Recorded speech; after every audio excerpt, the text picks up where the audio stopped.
So here we go. First goes in the handle. That's a nice handle. Now we'll need something of a sample. I already milled the flat spot here. So the screws I put in here won't raise a burr, and then it'll be hard to get it out and in. They won't raise the burr because I already made these about a year ago, and these are M6 screws that have a brass tip. So let's put these in place. That's one. And there goes number two. Just put them over there. Oh, they're a bit protruding.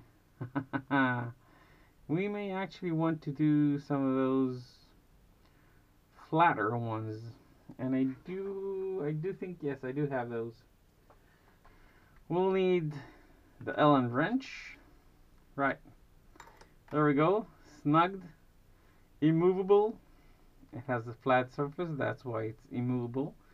And we have two locking nuts. Now I can switch between gouges and work with the one I need and want at the very same time. Thanks for watching. Hope you enjoyed, and I'll see you soon. I'm not done with this handle yet. I had this crazy idea. And the idea is, I have a cavity here, let's fill it up with something. And I wanted to fill it up with something nice while I'm filling it up with something. And I don't know if you can see that in your frame, but I'm mixing a batch of epoxy. Just took a tiny amount of a 5-minute fast curing clear weld epoxy. And I'm mixing it in.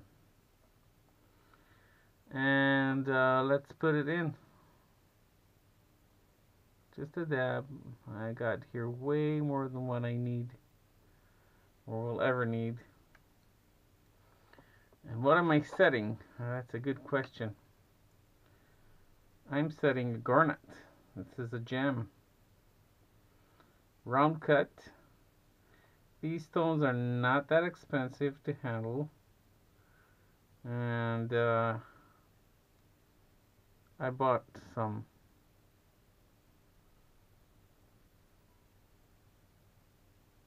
There we go.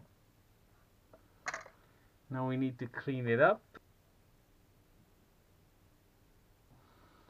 There we go. We got a small decoration that is not expensive and yet adds up to this unit, this handle. Right. So I'll let it harden and I'll put it aside and it should be good.